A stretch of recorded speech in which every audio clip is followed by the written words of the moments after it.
O nosso Tudo a Ver, obrigada pela sua companhia. E hoje o assunto por aqui é a harmonização facial. E no bloco anterior, nós assistimos juntos uma matéria que mostrou o procedimento feito por alguns artistas, inclusive um depoimento de quem fez e não teve os resultados que queria. E para esclarecer as nossas dúvidas, eu estou recebendo aqui no estúdio a dermatologista a doutora Ana Maria Pellegrini, que vai ajudar a gente a entender um pouco mais sobre o processo de harmonização facial, não é isso, doutora? Seja bem-vinda. Olha, é um prazer estar aqui, um prazer grande, falar de um assunto que eu amo, que eu faço há muitos anos. Olha, eu queria saber primeiro se a harmonização facial é indicada para qualquer pessoa, se existe uma idade mínima para a pessoa fazer. Então, primeiro a gente tem que esclarecer o que é a harmonização facial.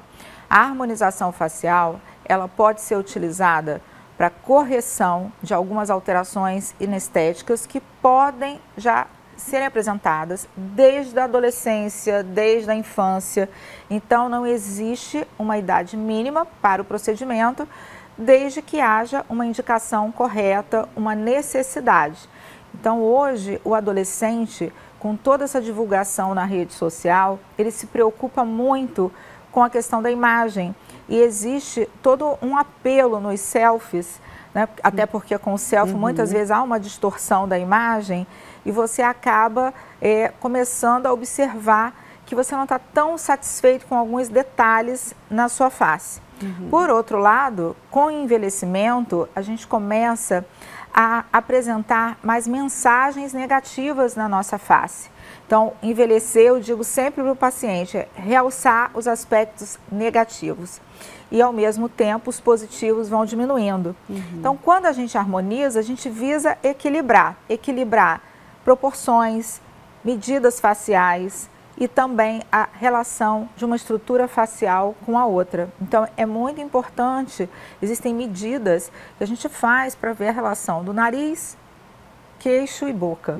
Então, quando a gente vai analisar a face do paciente, não basta a gente olhar e pensar assim, não, isso aqui poderia ser melhor. Não, a gente tem que medir, de acordo com o estudo dessas medidas, a gente realmente vê qual é a necessidade real, porque muitas vezes os pacientes chegam no consultório buscando melhorar determinada alteração inestética, só que aquilo muitas vezes não é o que é mais negativo no rosto dele. Então, a gente tem que, através de uma boa relação, explicando tudo para o paciente na consulta, mostrar para ele que o que está envelhecendo mais, ou que é mais inestético, é muitas vezes um outro fator. Que o mais comum no consultório é o paciente buscar para corrigir o bigode chinês. Mas muitas vezes o que mais envelhece, o que mais passa a mensagem negativa, não é esse sulco nasolabial.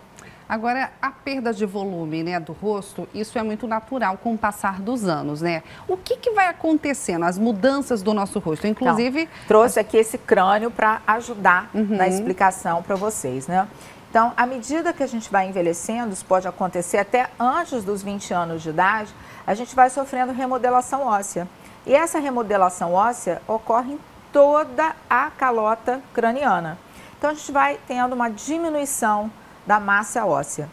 Isso vai ocorrer inicialmente em alguns pontos, de acordo com a genética. Então, a gente vai herdar da família, do pai ou da mãe, né, de acordo com o lado que predomina mais, determinadas características. Na maioria das vezes, o primeiro local onde a gente perde massa óssea é no rebordo inferior da órbita.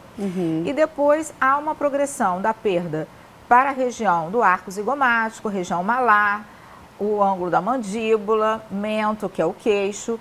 Então, o que a gente tem que mostrar para o paciente? Que naquele rosto, de uma forma muito individualizada, porque cada um vai ter uma perda em determinado ponto, nós precisamos repor esse volume perdido. Então, a perda na região da órbita, no rebordo inferior, vai levar um afundamento dessa região. E aí, com isso, há um aumento da olheira. Por outro lado, o aumento, a perda óssea nessa região do arco zigomático vai fazer a pele deslizar da lateral para o centro e daqui para baixo. E aí o que acontece? Você forma o bigode chinês. Comecei na década de 90, em 1995, a realizar esses procedimentos, quando foi lançado o primeiro ácido hialurônico no Brasil. A gente injetava o produto tratando os sulcos e as rugas. Então, a gente ia embaixo da ruga, normalmente o paciente se queixava, né, do bigode chinês, injetava o ácido hialurônico, que é o material mais usado, mais seguro no mundo inteiro para fazer essa reposição de volume, fazendo uma atenuação daquela depressão. Hoje, a gente trata de forma global. Então, a gente vai tratar toda a face, porque com o tempo os estudos avançaram e nós, então, começamos a entender que a gente tinha que tratar não a ruga, mas a causa da ruga, que é essa perda de suporte que ocorre geralmente aqui no terço médio da face, porque nós dividimos a face em 3 terços, o terço superior, terço médio e terço inferior.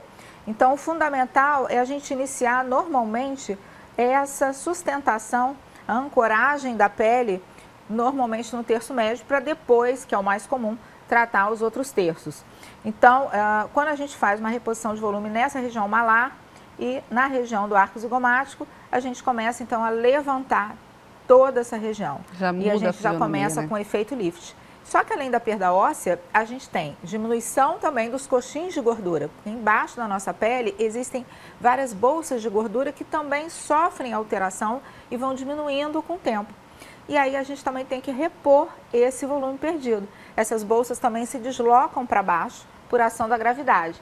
Então a pele, embaixo dela, existe todo o subcutâneo, a gordura, o músculo e o osso. Se tudo isso diminui, o rosto vai meio que derretendo. Gente, intervalo no Tudo a Ver, mas olha, continua ligadinho aí que ainda tem muita coisa boa no programa de hoje. Eu volto já.